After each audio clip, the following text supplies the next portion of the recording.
I didn't cry at my mother's funeral. Not because I didn't feel anything, but because what I did feel couldn't find a shape. It was this ugly knot of confusion, resentment, guilt, and a kind of cold relief that I hadn't earned, but couldn't deny either. Everyone kept looking at me like I was the grieving daughter. I played along. I nodded when people offered their condolences, accepted awkward hugs from people I barely remembered, and sat rigid in the front pew of St. Mary's while they read scripture she never believed in. My mother, Evelyn Hart, died alone in her sleep in the same house she had spent her whole life trying to escape. The irony would have made her laugh if she hadn't already stopped doing that years ago. She was only 63, no major health issues, no warning, just gone. The coroner said heart failure, natural causes. But nothing about Evelyn Hart ever felt natural, not the way she moved, not the way she parented, and definitely not the way she avoided mirrors even in her own home. After the service, I stayed behind while everyone else filtered out toward the reception. I didn't want to pretend to make small talk with my mother's bridge club or eat egg salad sandwiches with cousins I hadn't seen since puberty. I needed space, silence, answers. That's when Mr. Willoughby approached me, our family lawyer. He looked older than I remembered, hair completely white now, but his eyes were still sharp. "Miss Hart," he said softly, like he was afraid I might break. "Your mother left something for you, privately." He handed me a sealed box. Heavy, wooden. No keyhole, just an old-fashioned clasp and a nameplate on the lid that read, "For my daughter's eyes only." "Is it a will?" I asked. She had no assets left. He hesitated. "Not exactly. She asked me to give it to you personally, said you'd know when to open it." I didn't like that. Not the cryptic tone, not the timing.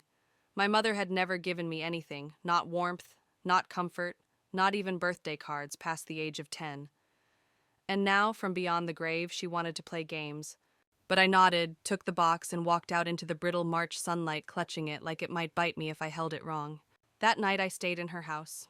I didn't want to, but the guest room at the inn was double booked, and the realtor hadn't come to assess the property yet. The old Hart family estate. 3 stories of quiet decay. Floral wallpaper peeling like old paint, the scent of lavender air freshener failing to mask the deeper rot. Every creak of the floorboards made me feel 12 again. I took the box upstairs to my childhood bedroom. It looked exactly as I'd left it. Neat, impersonal, no photos, no posters, just books lined on the shelf with spines uncracked. Even as a child, I'd known not to take up too much space. I sat cross-legged on the floor and unlatched the clasp. Inside was a single item, a thick, leather-bound journal. Black. No title. No name. At first I thought it might be blank, but then I opened it to the first page. And there in my mother's elegant cursive was the first line, "Forgive me for what I let him do." My stomach dropped. The words sat there quiet and damning like they had been waiting, like they knew I'd come. I turned the page. There's no good way to start this. No way to make it palatable. If you're reading this, it means I've died and you've stayed and you've opened the box. You were always too curious for your own good. That sounded like her, a jab hidden in sentiment. I didn't protect you the way I should have. I didn't protect anyone, really. And it's time you knew why. I read until my hands shook, until I had to close the book because the words started to blur, not from tears, not yet, from fear. I sat there in that cold, little bedroom, the ghost of my mother whispering through ink and paper. I didn't know what she meant. Not yet. But something inside me, a buried part old and trembling already did. Outside the house, wind moved through the trees like a warning. I thought I saw movement in the reflection of the window, but when I turned, there was nothing. Just me, and the box, and the first page of a story I didn't want to hear. But I knew I would turn the next page. I always did. The next morning, the box still sat beside me, the journal resting half-closed on my nightstand, like it had grown heavier in the night. I hadn't slept, at least not really. My mind replayed the same phrase over and over, like a skipping record. Forgive me for what I let him do. I kept asking myself, who was him? The obvious answer was my father. But that couldn't be right. My father died before I was born. That's what I'd always been told. A car crash, no photos, no stories. Just a name I was never encouraged to ask about Nathaniel Hart. He was always a ghost, never angry, never mourned, just missing. I told myself I'd shower first, eat something, clear my head. But I didn't. I opened the journal instead. When I was 15, the next page began. He came into my room at night. At first, it was only to talk, or so he said. But the way he sat too close, the way he looked at me like I was already something else. I should have said something. I should have screamed. But I didn't. I just froze. I stopped reading. 15? I flipped back to the cover. No dates, no indication of when this had been written. But if she had been 15, and I was born when she was 20, I told myself it was someone else. That maybe she was writing about a teacher, a neighbor, a stranger. But I already knew the truth. Or maybe I felt it in the marrow of me like an old ache I'd carried since childhood but never named. I turned the page again. I told my mother. Once. I thought she'd believe me, but she slapped me so hard I saw stars. Told me not to speak filth in her house. Said I was trying to destroy a good man. That was the night I stopped being a daughter and started being a possession. I closed the journal again, my hands trembling now. My skin felt too tight, like something inside me was pressing outward, begging to escape. I stood up. I walked into the hallway. The entire house suddenly felt wrong. Every creaking step I took was like walking inside someone else's memory. I ended up in her bedroom. It hadn't changed since I was a kid. Always pristine, always cold. The kind of room you'd never guess belonged to someone who once loved anyone, or was loved. Her vanity was still covered in lace doilies and half-used perfume bottles. The drawers were locked except one, the bottom one. I pulled it open and found a photo album wedged in the back. Not the usual kind. This one was black leather and the pages weren't arranged. They were shoved in like someone had started building it, and then abandoned the task halfway through. I flipped through it. There were photos I recognized me as a baby, mom in her 20s, a man I didn't recognize holding me in one photo, but his face was scratched out, every photo with him scratched. In some, the scratches had gone deep enough to tear through the paper. I flipped to the back and saw something that made my breath catch. A birth certificate. My birth certificate. But the father's name wasn't Nathaniel Hart. It was left blank. No signature, no witness. Just Evelyn Hart, mother. And then taped next to it another certificate. Same hospital, same year, but the name on this one wasn't mine. It was Marianne Hart. A twin. No, that didn't make sense. I'd never been told I was a twin. There were no photos, no birthdays celebrated, no graves. Just a certificate. I ran my fingers over the paper, heart pounding like it might explode out of my chest. And then I saw the word at the bottom of the second certificate, handwritten in red ink. Deceased. No date, no cause. Just that one word. I clutched both documents and stared at them like they might change. I didn't know what was real anymore. Was my mother ever pregnant twice? Was there ever a man named Nathaniel? And who was Marianne? That night I sat on the floor with the journal again. I needed more. I needed answers. I needed her to just say everything so I wouldn't have to guess anymore. I opened to the next page. You were the second. Marianne came first. I tried to save her. God knows I did. But she cried too much, and he didn't like that. I couldn't breathe. He told me she needed to learn her place, that she'd understand when she got older, but she didn't make it that far. My hands started shaking so badly I dropped the journal. I stared at it like it was on fire. My mother had a daughter before me, and that daughter had died. Because of him. Because of the man she never named. The man she never protected me from. The man who might be. I stood up, staggered back into the hallway, and looked at the large portrait that still hung over the staircase. A formal family photo, Grandma, Grandpa, Evelyn as a child. And him, my grandfather, Thomas Hart. He was looking directly into the camera, smiling. I couldn't look away from his eyes in the portrait. That smile, confident, reserved, like he knew a secret you didn't had, always unsettled me. As a kid, I used to avoid walking past that photo at night. I told myself it was the lighting, the shadow beneath his chin, the way his gaze seemed to follow you down the stairs. But standing there now, with the truth pressing against the inside of my skull like a scream I wasn't ready to release, I knew why I had always been afraid of him. He wasn't just my grandfather. He was my father. I felt my knees weaken, but I didn't let myself fall. Not here, not in this house, not under that portrait. Instead, I grabbed the frame with both hands and ripped it from the wall. The crash echoed through the empty house glass, scattering across the hardwood floor like broken teeth. I stood over the wreckage, my breath ragged, staring down at his face lying in shards. His perfect little lie shattered. I should have left then, walked out and never looked back. But the thing about horror is once you've seen the monster's shadow, you have to know how deep the rot goes. Back in my room, I turned another page in the journal. Marianne didn't cry the next morning. I knew before I picked her up that she was gone. He told me it was a fever, said babies are fragile, said not to blame myself. But I knew. I always knew. I wanted to run. I even packed a bag. But Mama threatened to call the police and tell them I was on drugs unstable, dangerous. Said I'd end up in an institution and lose everything. Said nobody would believe a girl like me over a man like him. So I stayed, and I obeyed. And when I found out I was pregnant again, I told myself I'd protect this one. I told myself he'd changed. I lied to myself every single day. I felt like I was going to vomit. My skin itched, my throat burned. I closed the journal, but it was too late. The words had already sunk into me, into the marrow. I had grown up thinking my mother was cold, that she didn't love me, that she resented me. But now I understood. She didn't resent me, she resented what I reminded her of, who I reminded her of. I turned on every light in the house. I couldn't stand the shadows. They felt like him. I found myself drawn to the basement door. We were never allowed in the basement growing up. I remembered the excuse, clearly asbestos, old wiring, not safe. But as an adult, I'd always wondered why they never fixed it. Why it had remained sealed even when the rest of the house was renovated. Why the padlock had been on the inside. I found the key in my mother's jewelry box hidden beneath a pair of pearl earrings. It slid into the rusted lock with a metallic groan. The door creaked open. Stale air hit me, mildew dust, something older.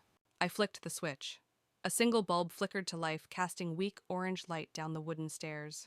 I descended slowly, hand brushing the wall for support. The basement was mostly empty. Just a workbench, a few broken chairs, and a trunk pushed against the far wall. The air felt wrong. Thicker, like it was holding its breath. I opened the trunk. Inside were blankets, old faded. Beneath them dolls, baby clothes, a rattle, and something else. A tiny pink shoe, cracked leather, dirty. I picked it up. There was a name stitched into the strap. Marianne. I dropped it like it had burned me. I sat down on the concrete floor, gripping my knees to my chest, trying to breathe. But then I saw something else. Taped to the underside of the trunk lid, another note. My mother's handwriting again. If you found this, you know what he did, and what I couldn't stop. But there's something else you need to understand. You weren't the only one. I'm sorry, baby, I should have told you sooner, but you have a sister, and she's still alive. My heart stopped. A sister. Another one. Alive. The note gave no name, no address, just a single line of instruction. Ask Aunt Lillian. She was there when I gave her away. I sat there in the dark, holding that shoe like it might answer all my questions. My entire life had been built on a lie. And now, with the truth cracking open beneath my feet, I realized something far more terrifying. I wasn't alone. I didn't sleep that night. Not because I didn't try, but because sleep requires the mind to believe even briefly that it's safe to let go. And nothing felt safe anymore. Not my memories. Not my blood. Not even the shape of my own face in the bathroom mirror. I kept staring at myself, searching for signs of him. My jaw, my eyes. That slightly crooked nose I'd always been told came from some great uncle in Germany. How many lies had been sewn into the fabric of who I thought I was, and if I pulled too hard on one, would the whole thing unravel? At sunrise I drove. I didn't tell anyone where I was going. Not that there was anyone left to tell. Aunt Lillian lived just over the state line in a tired ranch house with yellow siding and garden gnomes that looked like they'd been watching the same patch of weeds for decades. She was my mother's older sister by 7 years. We hadn't spoken in nearly 10. At some point, I'd stopped sending Christmas cards, and she'd stopped pretending to care, but she opened the door like she'd been expecting me. You look like Evelyn, she said quietly, and that's not a compliment. I didn't flinch. I need to talk. She nodded once slowly and stepped aside. Inside the house smelled like old wood and boiled coffee. The furniture hadn't changed since the Clinton administration. The air felt tight, like secrets had soaked into the upholstery and settled in the curtains. We sat in her small kitchen. I didn't bother with pleasantries. She said you were there, I said, when she gave the baby away. Aunt Lillian went still. Her mug paused halfway to her mouth. She told you that? She left it in the journal. Lillian set the mug down with a soft thud. It was 1985, she said finally. She was 19. She showed up at my door pregnant, scared, and not saying a damn word about who the father was. But I knew. I didn't breathe. She gave birth in this house, Lillian continued. Right there in the back bedroom. No hospital, no birth certificate, no record. And then she handed me the baby and said, I can't love her. I can't even look at her. My throat burned. What did you do? I called a woman I knew, a social worker. Quiet, no questions. The baby was gone the next day. Gone where? Lillian hesitated. Someplace better, I hoped. But I never followed up. Evelyn made me promise never to look. She said if I ever brought it up again, she'd disappear and take you with her. I stood. My body couldn't stay still. I paced the kitchen, my mind reeling. There was Marianne, I said, then me, and then her, this sister I never knew existed. She wasn't like you, Lillian said quietly. What do you mean? Her eyes were heavy. She didn't cry, not once. She just stared, like she knew. I sat back down. What was her name? She never had one. Not officially. Evelyn didn't want to name her. Said naming made it real. My hands trembled, and there's no record. None that I know of. But the woman I called her name was Clara Bell. She worked for a private agency out of Boston. Might still be alive. I wrote the name down. Why didn't you tell me? I asked. What was I supposed to say? She snapped. Hey, sweetheart, by the way, your mother gave away your sister after surviving incest. You think there's a Hallmark card for that? Silence. Then she softened. You were a sweet kid. Strong. I thought maybe it would be better if you never knew. I deserved to know the truth. Maybe, she said. But your mother didn't think so. And we were all trained in that house to do what he said, whether his mouth was moving or not.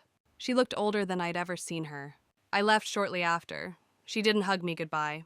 In the car, I sat for a long time gripping the steering wheel until the leather bit into my palms. I wasn't just the product of abuse. I was the middle child of a nightmare no one ever talked about. And now there was someone else out there, someone like me. A sister, or a stranger, or maybe something in between. As I pulled out of the driveway, my phone buzzed with a number I didn't recognize. I let it go to voicemail. When I checked the message, I heard a voice I didn't know, soft and slow and careful. Hello? I think we may be related. I've been looking for someone who knows about Evelyn Hart. Then silence. Then a final line. I think I might be her daughter. My hands went numb. I replayed the voicemail 5 times, like somehow the 6th would change. That last sentence sat in my chest like a second heartbeat. I think I might be her daughter. She didn't say a name, no number left. Just the vague hope that I'd hear it, that I'd know what to do next. I didn't.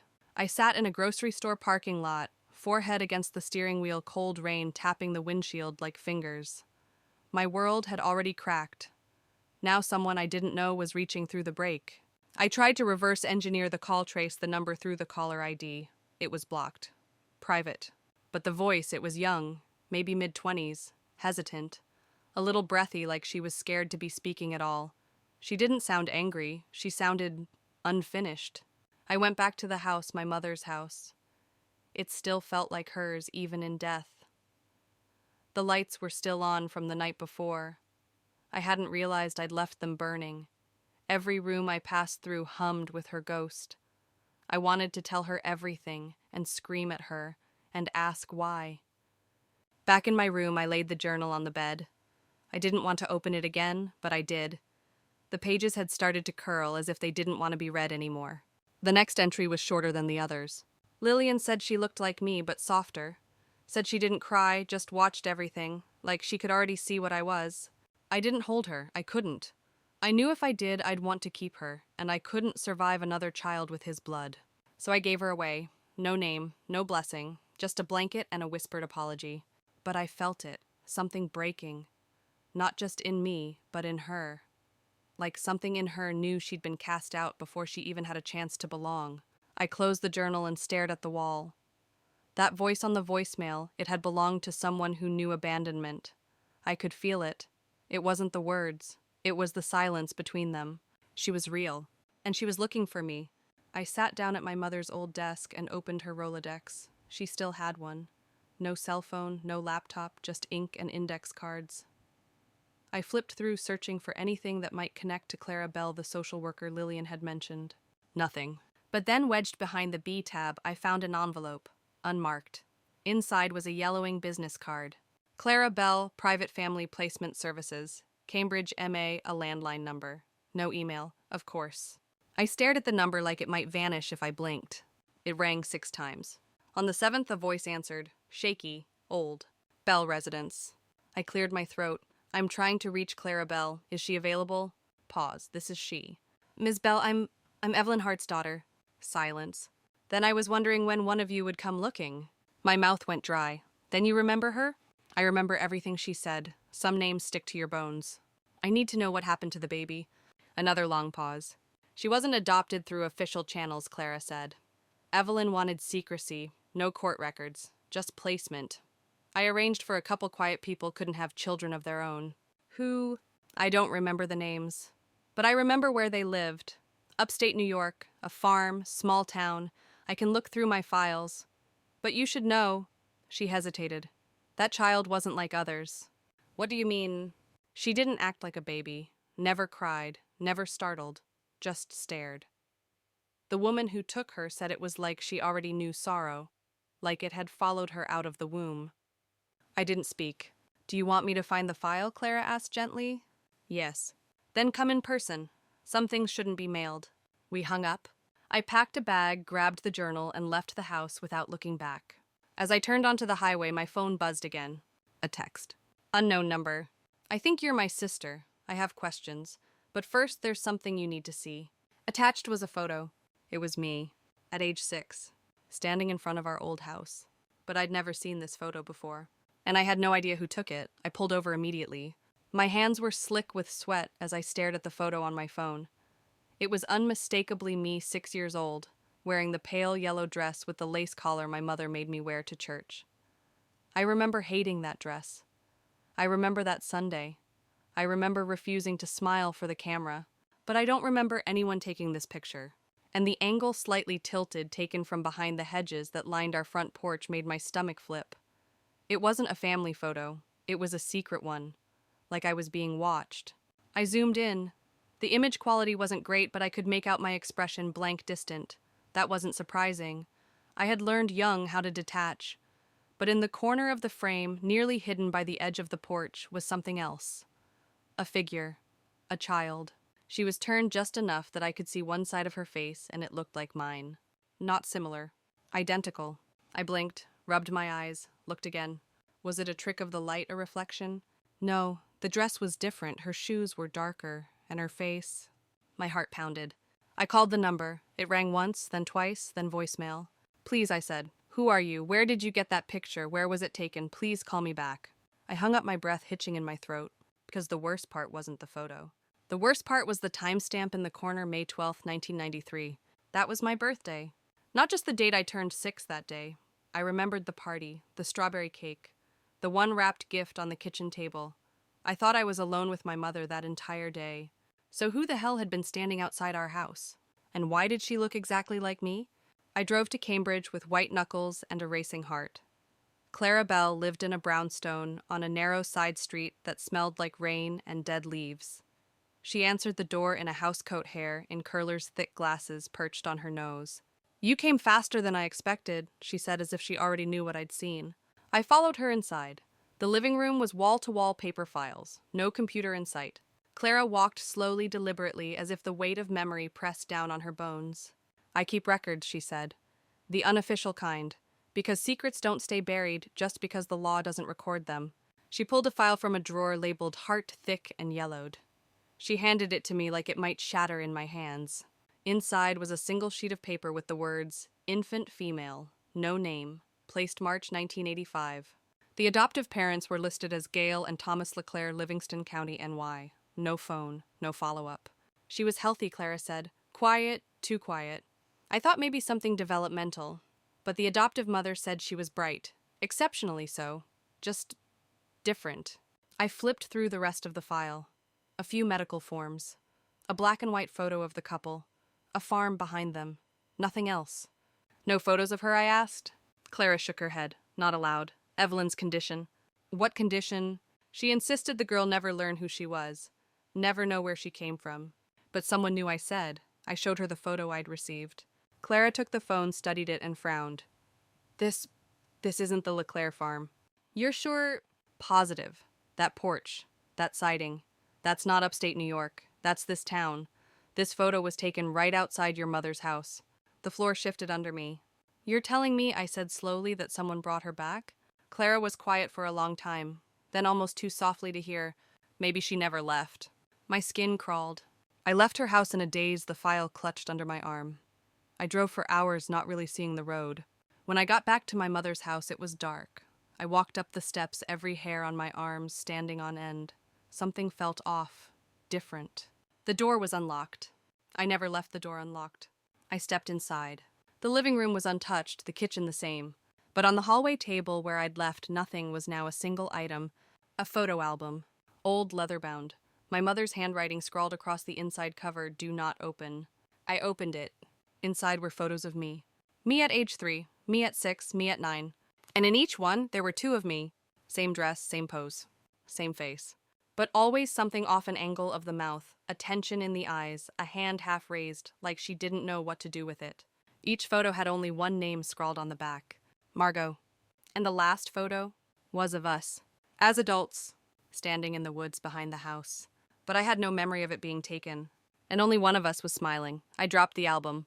It hit the hardwood floor with a sickening slap, pages flaring open like wings, photographs spilling across the hallway like memories breaking loose. I backed away, heart-hammering eyes locked on that final image. 2 of us. Same hair, same eyes, same face. But I wasn't smiling. She was. Wide, teeth-baring, unnatural. There was something triumphant in it, like she knew something I didn't. Like she had won. I picked up the photo with shaking hands. The woods behind our childhood home looked exactly as I remembered them. The leaning oak. The rusted swing set we were told never to use. The same shadow falling across the ground. But I couldn't remember ever being there as an adult. And I certainly didn't remember standing beside someone who looked exactly like me. My breath turned shallow. Cold sweat pooled at the base of my spine. I turned the photo over. Written in red ink in a shaky, almost frantic hand. "Which one are you?" The hallway swam. I gripped the wall to stay upright. Someone was playing with me.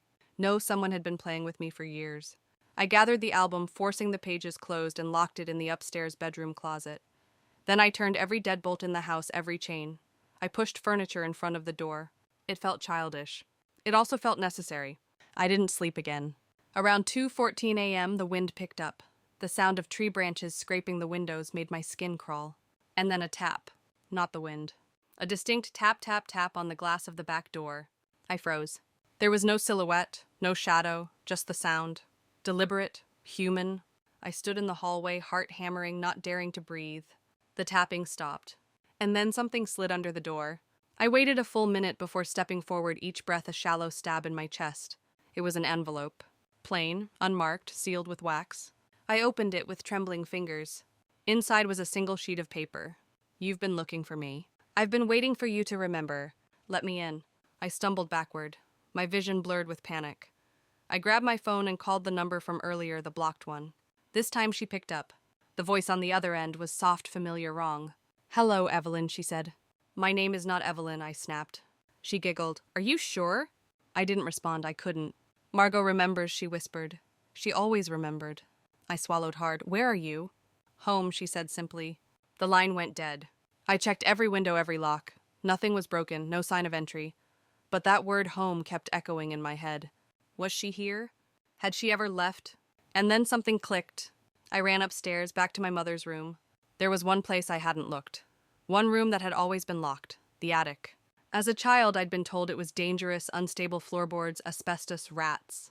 I'd never questioned it. But now I realized it was the only place in the house with no photos, no memories.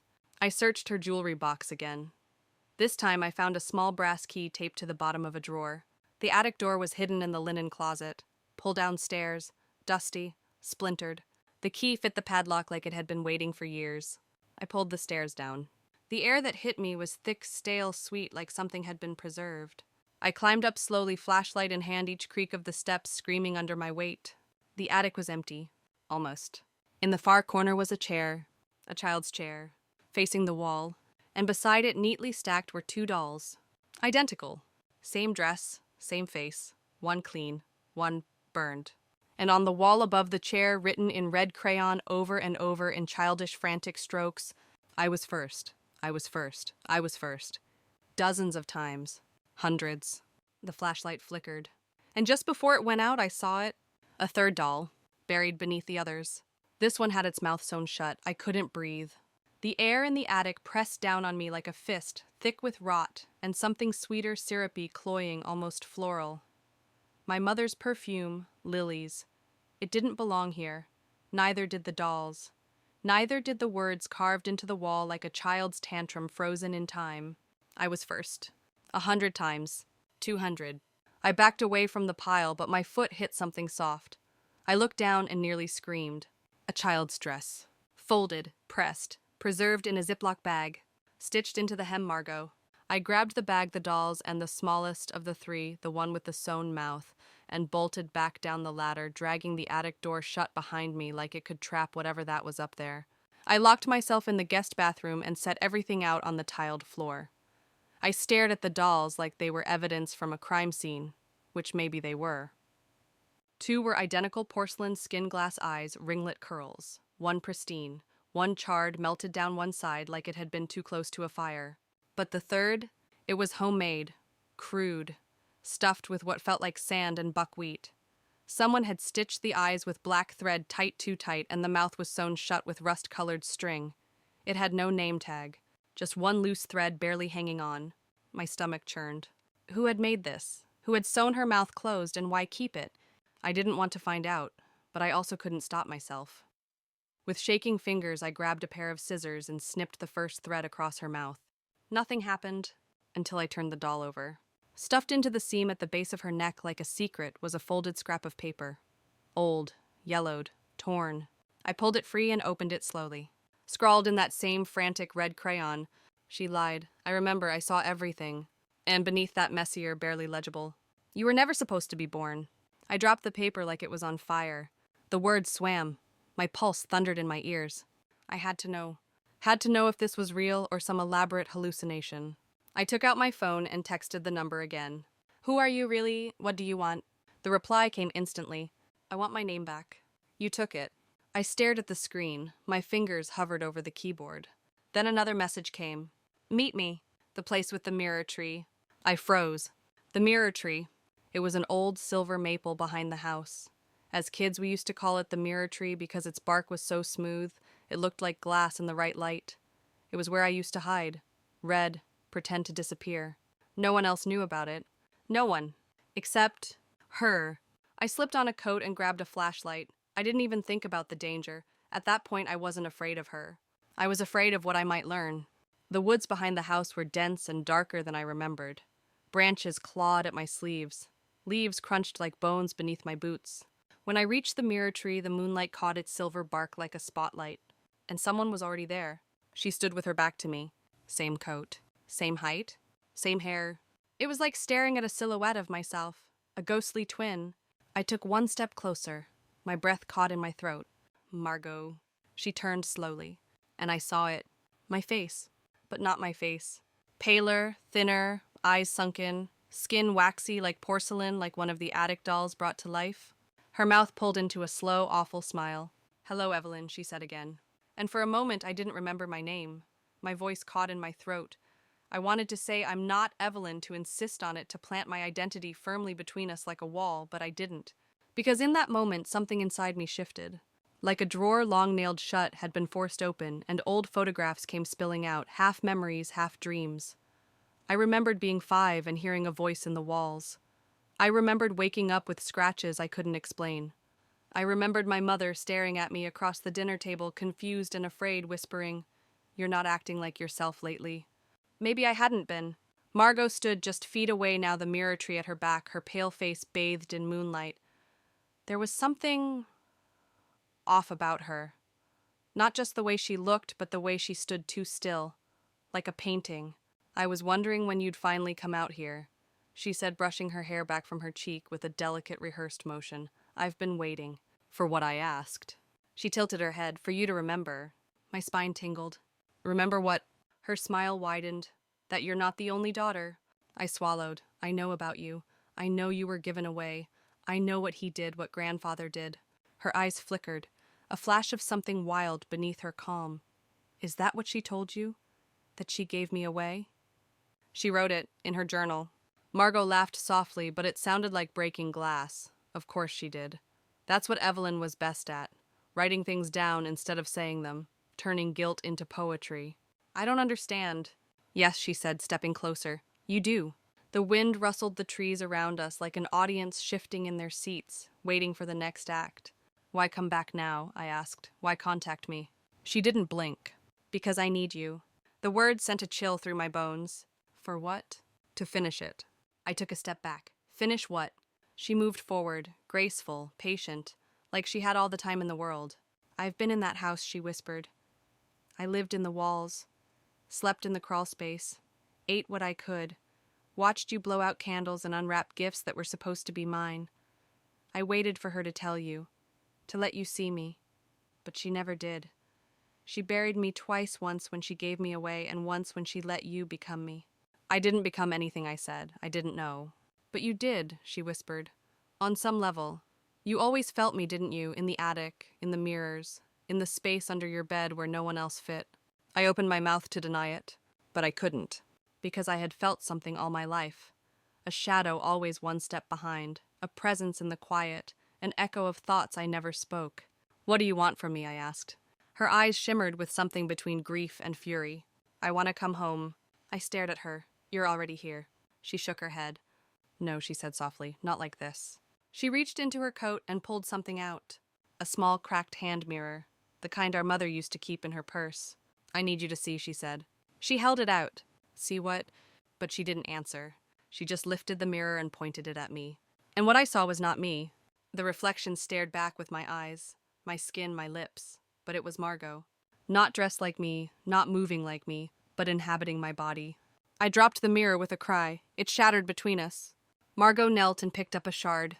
Then she whispered, You don't remember what she did, but I do. I don't. She split us, Margot hissed. Split us apart. Gave one to the world and one to the dark. You were the perfect one, the showpiece, the one who got out. And you...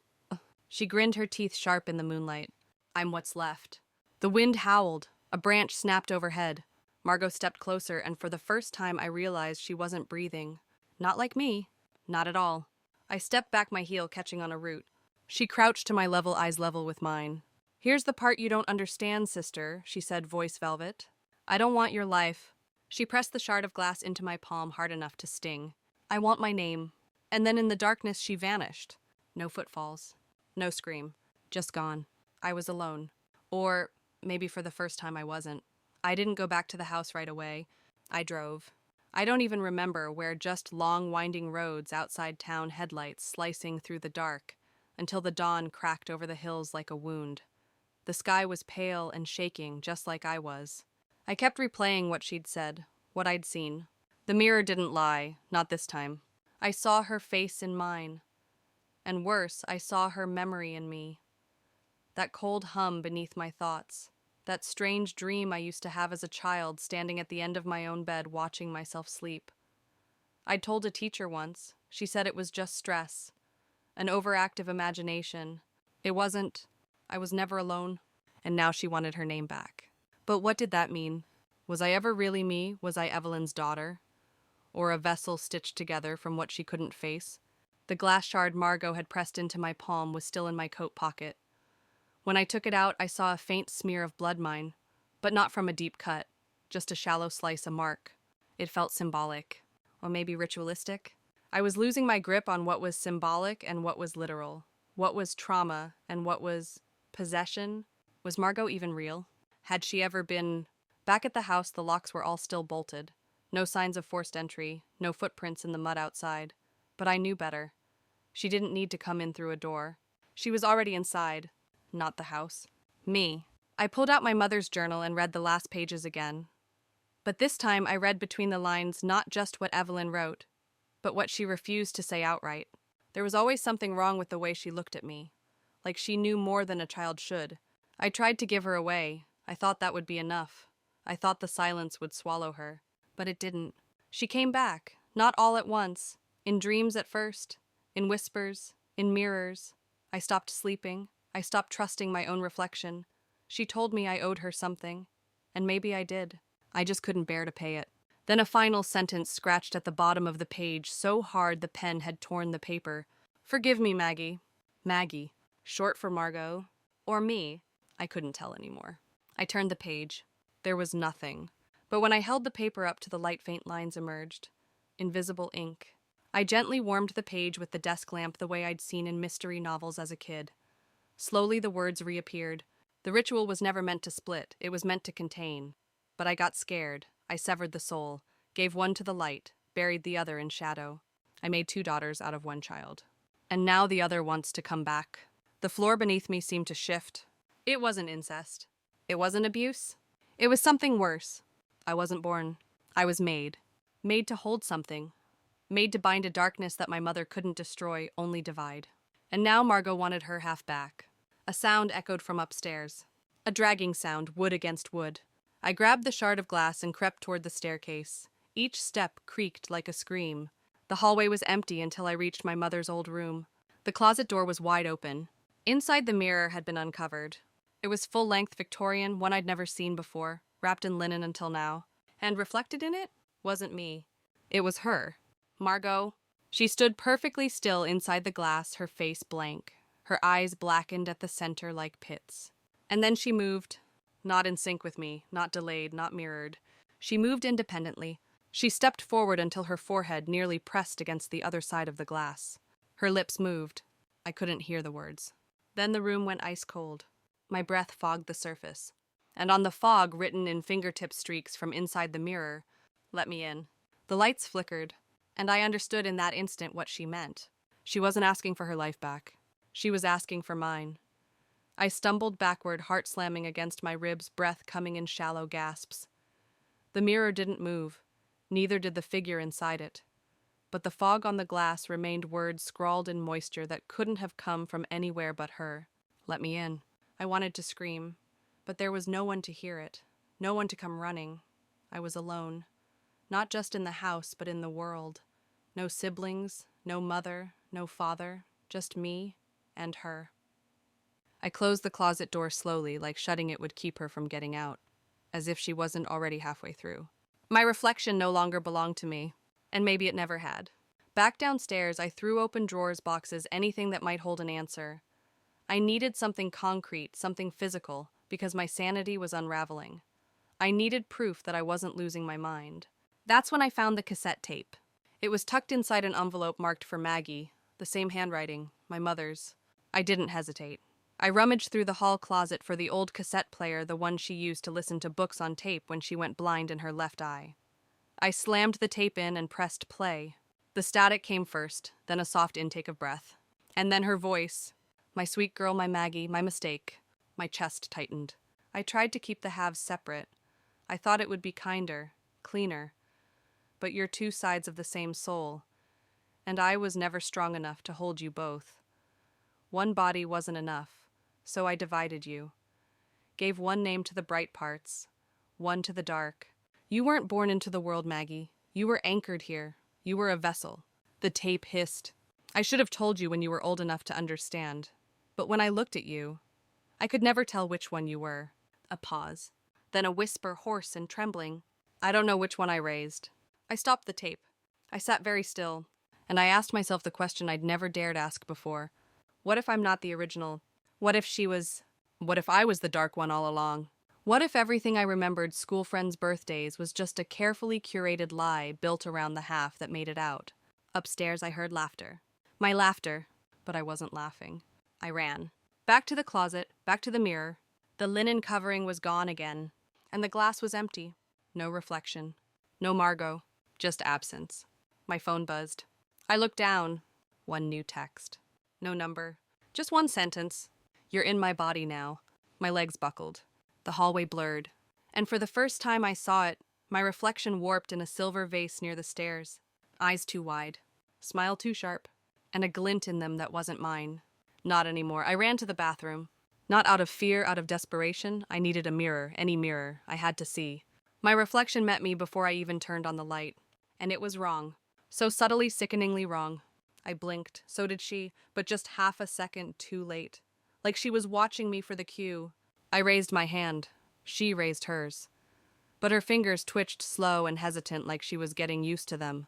Like she was learning how to wear me. I leaned in. She smiled. I didn't. That's when I saw it. In the space just behind her head, barely visible in the warped edge of the mirror, was the attic. Not the bathroom. The attic. My reflection was standing there, and I was here, which meant I wasn't looking in anymore. I was looking out. I staggered backward away from the glass, my back hitting the tile wall so hard I nearly dropped the phone from my hand. Another buzz. Margot, don't panic, Evelyn. I'm not cruel. You made me. You raised me. You gave me the silence, the hunger, the split. Now I'm whole again. Another message seconds later. You were always just the skin. My fingers curled tight around the glass shard still in my pocket. The one she gave me. My blood was still on it. I remembered her words. I want my name back. She didn't just want to be known. She wanted to be me. She was me. Or maybe, just maybe, I was her. All this time I'd been asking the wrong question. Not who is Margot, but who am I when she isn't watching? I ran upstairs to the attic ladder and pulled it down with shaking hands. Dust rained down. The air smelled like forgotten things, grief sealed in timber. I climbed. Every instinct screamed at me to stop, but there's a moment when the truth becomes heavier than fear, and I had passed it. The attic was just as I'd left it, except for one thing. The chair was facing me now, and sitting in it was me, my body. Calm, smiling, alive. Margot crossed her legs and rested her hands in her lap, tilting her head as if examining a portrait. Her voice was quiet, but it rang in the wooden beams like a bell. You feel it, don't you? I couldn't speak. The split, she continued. The thrum beneath your skin. The truth stitched into your blood. You're not supposed to exist, I whispered. She smiled. Neither are you. Silence. Then she leaned forward. You want back in, don't you? I didn't answer, because the truth was I wasn't sure anymore. Back in her body, Margot was warm, steady, whole. And me? I was vapor, memory, a ghost of a ghost. Switch with me, I said before I could stop myself. Her smile widened. You'd like that, wouldn't you? She held out her hand. Palm up. Waiting. And I realized she wasn't offering. She was inviting. Like the first time. Like the last. Like a door that had always been slightly open. And all I had to do was step through. I don't remember touching her hand. I don't remember the moment our fingers met or the second the attic disappeared around me. There was no flash, no scream, no seismic tearing of soul from skin. It was quieter than that, slower, like a dream folding in on itself. Like stepping into a room I had lived in my whole life, only to realize the furniture had been rearranged. When I opened my eyes, I was standing in the attic again. But I was warm. I could feel breath, blood, bones. I looked down at my hands. My real hands. The nail beds chewed raw, the faint scar on the wrist from falling off my bike at 7, they were all there. She had kept everything intact. I stepped to the mirror and looked at myself. Not a reflection, just me. And I smiled. It was unfamiliar at first, like trying on someone else's face. But it settled. Behind me the chair was empty. No Margot.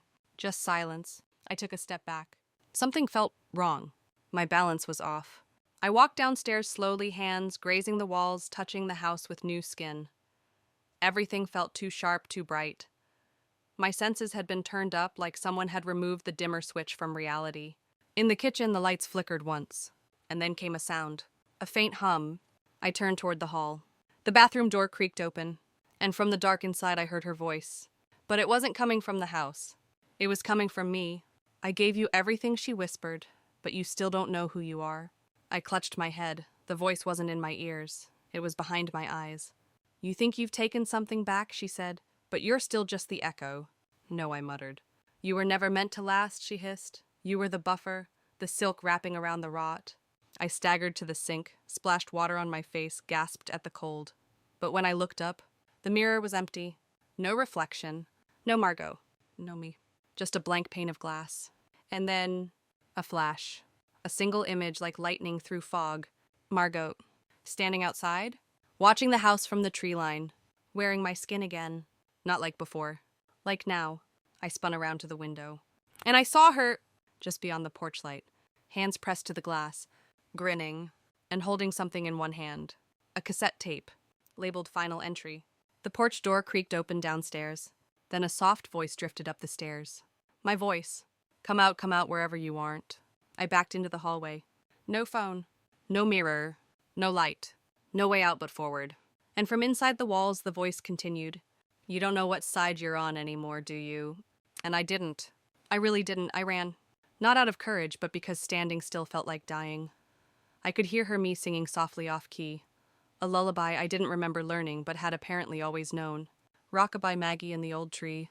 The floorboards beneath my feet creaked with familiarity, yet every step felt foreign, like the house wasn't mine anymore. Maybe it never had been. Maybe it had always belonged to her. I ducked into the hallway closet and slid the door shut just like I used to when I was little and scared of thunder. My heartbeat pounded against my ribs like fists on a locked door. Footsteps echoed up the stairs. Slow. Measured. Not trying to sneak. Trying to be heard. That was the point. To make sure I knew she was coming. My phone was gone. My voice felt swallowed. I had the glass shard in my pocket, still dull smudged, as useless now as my name. I heard her enter my old bedroom. Silence. Then a drawer opening. The music box. I knew the sound. It was the one my mother kept hidden after I turned 10. Too childish, she'd said. But really, I think the tune unnerved her. It played now mechanical and sweet, its notes warped by age. Ding, ding, ding. Then another voice, hers again, soft mocking. Do you remember what she did to keep us apart? I shut my eyes. She gave you all the light, Margot said, just outside the closet now, but you didn't even want it. She giggled low and breathless. She buried me, and you let her. My breath caught. The doorknob turned. I held the glass tight. She paused. Still pretending you're the real one, she whispered through the door. You're a shadow, I said, not even sure it came from me. You're nothing without me. A long silence. Then why are you the one hiding? The door creaked open. But the closet was empty. I had moved. I don't remember doing it. My body just acted. Like it knew something my mind hadn't caught up to yet. Like instinct had kicked in old and primal. I was in the attic again. She didn't see me. She didn't need to. She felt me. I stepped toward the mirror. It no longer shimmered. No tricks. Just a clear pane of glass. And behind it, Margot. Trapped. Watching. Waiting. She looked older now. Like something inside her had spoiled. You left a door open, I whispered. You slipped through, but something stayed behind. She tilted her head. I pressed the shard of glass to the center of the mirror. It didn't crack, but the reflection bled. A thin line of red trickled down the inside of the glass. Her eyes widened. You don't know what you're doing, she said. No, I agreed, but I know what you are. I'm you. No, I said, pressing the glass deeper into the mirror's surface. You're the punishment. And with that, I stepped through. Not physically, not completely, but just enough, and I dragged her back in. Her scream wasn't loud. It was deep. Like it came from the walls, the house, the wood beneath our feet. The kind of scream that doesn't echo at roots. I didn't let go. Not until I was sure. When I opened my eyes, I was lying on the attic floor. Alone. The mirror was gone. Only the frame remained. And inside it, only me. Breathing. Bleeding. But here. I walked downstairs in a fog. The music box had stopped. The tape Margot had been holding was on the floor by the front door. I picked it up. No label now. Just a fingerprint smudged in red. I brought it to the old player and pressed play. Static. Then my mother's voice. Whichever one of you is left, remember this. Pause. It doesn't matter who came first. It doesn't matter what you were made for. You are now. You're whole, and no one can take that from you again. Silence. Then a final line spoken like a sigh. You survived. That's all the truth you'll ever need. I sat in the hallway light streaming through the windows. Outside the mirror tree stood still. And inside, just me. One name. One body. One story. And it was mine now. All of it. Forever.